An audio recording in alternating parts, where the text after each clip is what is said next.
नमस्कार, बहुत स्वागत है आपका न्यूज 18 के डिजिटल प्लेटफॉर्म पर। मैं हूं आपके साथ अंशिका पाठक। आज सुबह जैसे ही मतगणना शुरू हुई, तमिलनाडु की सियासत में हलचल तेज हो गई।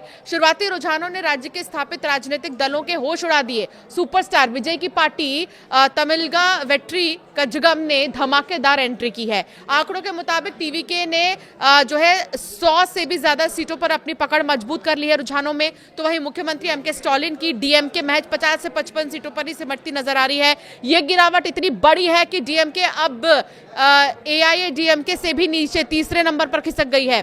विजय की सफलता के पीछे उनकी 10 गारंटी वाले घोषणा पत्र को सबसे बड़ी वजह माना जा रहा है। विशेष रूप से महिलाओं और युवाओं को ध्यान में रखकर किए गए वादों ने साइलेंट वोटर को विजय की ओर मोड़ दिया है। क्या विजय के सोने के वादे ने महिलाओं का दिल जीत लिया? सवाल यह है। तमिलनाडु की राजनीति में फ्रीबीज यानी मुफ्त उपहार हमेशा से अहम रहे हैं, लेकिन विजय ने इस बार एक संप्रभु यानी कि 8 ग्राम सोने का दांव खेलकर सबको पीछे छोड़ दिया है। उनके घोषणा पत्र में वादा किया गया कि 5 लाख से कम आय वाले परिवार की हर दुल्हन को शादी के लिए 8 ग्राम सोना और एक सिल्क साड़ी मुफ्त दी जाएगी। इसके साथ ही हर महिला मुखिया को 2500 रुपए प्रति महीने की सहायता राशि का वादा किया है। यही गेम चेंजर साबित हुआ। 85% के भारी मतदान और उसमें महिलाओं की 80% से ज्यादा भागीदारी ये साफ कर दिया है कि आधी आबादी ने विजय के इन वादों पर पूरा भरोसा जताया है। सत्तारूढ़ डीएमके के खिलाफ एंटी इनकम्बेंसी का फायदा उठाने के लिए विजय ने मध्यम वर्ग की दुखती रग पर हाथ रखा। टीवीके ने हर घर को साल में 6 एलपीजी सिलेंडर मुफ्त देने का वादा किया। इसके अलावा शिक्षा, स्वास्थ्य के क्षेत्र में भी बड़े दावे किए गए। विजय ने कहा कि वो स्टालिन की तरह लोगों को गुमराह नहीं करेंगे। उन्होंने डीएमके और एआईएडीएमके दोनों को एक ही सिक्के के 2 पहलू बताया है। जनता के बीच ये संदेश गया कि विजय एक ईमानदार प्रशासन दे सकते हैं। यही वजह है कि टीवीके के समर्थकों में जबरदस्त उत्साह दिख रहा है। युवाओं के लिए बेरोजगारी भत्ता और एआई पर फोकस का क्या असर दिख रहा है? तो विजय ने केवल मुफ्त उपहारों पर ही ध्यान नहीं दिया, बल्कि युवाओं के लिए ठोस विजन भी पेश किया। स्नातक बेरोजगार युवाओं को 5000 रुपए प्रति महीने और आईटीआई या डिप्लोमा धारकों के लिए इंटर्नशिप की योजना ने युवा वोटर्स को भी आकर्षित किया है। इसके अलावा भारत का पहला आर्टिफिशियल इंटेलिजेंस मंत्रालय बनाने और तमिलनाडु को एआई कैपिटल बनाने के वादे ने पढ़े लिखे युवाओं को एक नई उम्मीद दी है। बिना गारंटी के 20 लाख रुपए तक के एजुकेशन लोन के वादे ने उन छात्रों को टीवीके से जोड़ा जो उच्च शिक्षा के लिए संघर्ष कर रहे थे। क्या किसानों की कर्ज माफी ने ग्रामीण इलाकों में स्टालिन को पछाड़ा है? तो तमिलनाडु एक कृषि प्रधान राज्य है और ये यहाँ पर किसानों का वोट बैंक सत्ता की दिशा तय करता है। विजय ने 5 एकड़ के कम जमीन वाले किसान के सहकारी बैंक ऋणों को पूरी तरह से माफ करने का वादा किया। इसके साथ ही धान, गन्ने के लिए न्यूनतम समर्थन मूल्य में भारी बढ़ोतरी का ऐलान किया है।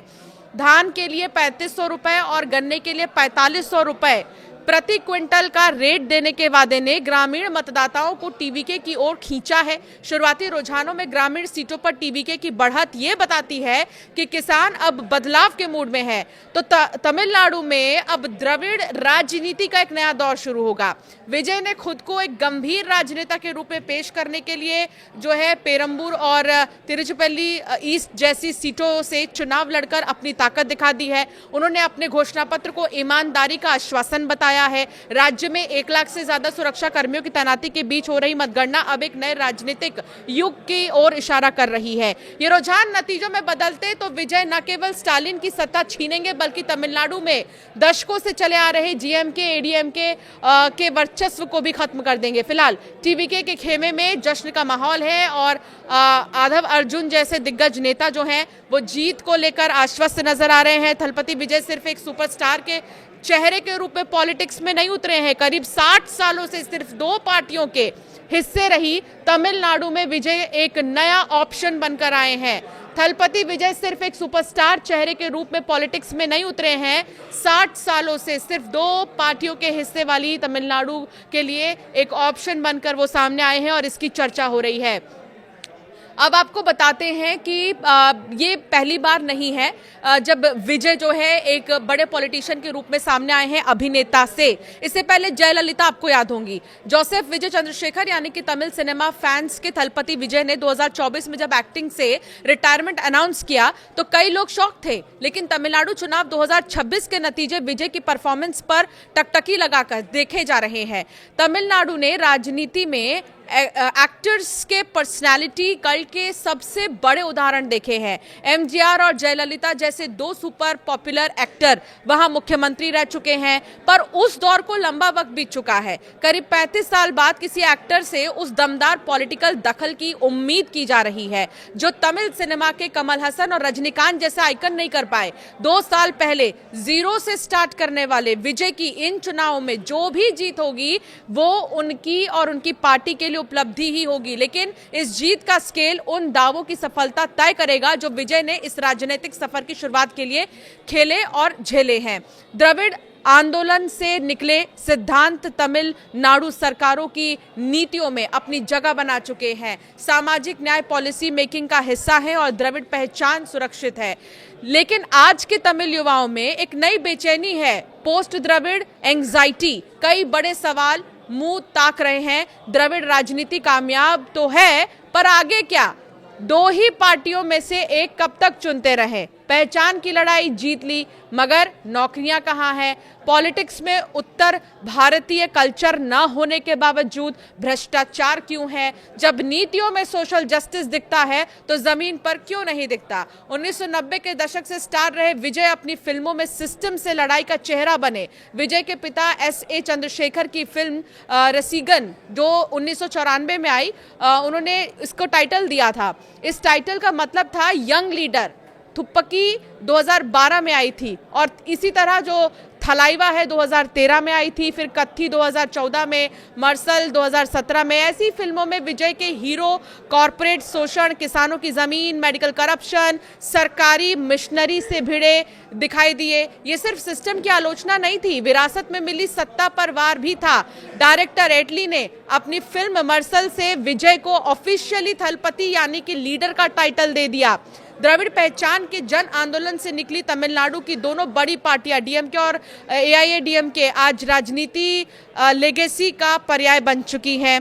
डीएमके की कमान करुणानिधि परिवार के हाथ में है, तो वहीं अनाद्रमुखी उनके पास जो एमजीआर या जयललिता के प्रति वफादारी जताते हैं। कुल मिलाकर यहाँ विजय ने एक अलग पोजीशन बनाई है। वो किसी राजनीतिक विरासत का हिस्सा नहीं है। वो द्रविड़ पहचान, धर्म या जाति की राजनीति नहीं करते। उनका फोकस गवर्नेंस, करप्शन, युवाओं को मिल रहे मौके है। उनका मैसेज साफ है कि द्रविड़ सिद्धांत और पिछले संघर्ष का सम्मान रहेगा, मगर अब आगे की बात की जाए तो ये उन्हें पोस्ट द्रविड़ एंग्जाइटी का चेहरा बनाता है। पोस्ट द्रविड़ एंग्जाइटी का चेहरा बनने में तमिल सिनेमा के 2 सबसे बड़े सुपरस्टार रजनीकांत और कमल हसन भी नाकाम साबित हुए हैं। रजनीकांत ने 2017 में राजनीति में एंट्री की बात कही थी। उनके फैन क्लब्स ने मिलकर एक संगठन की शक्ल ले ली थी, रजनी मक्कल मंद्रम।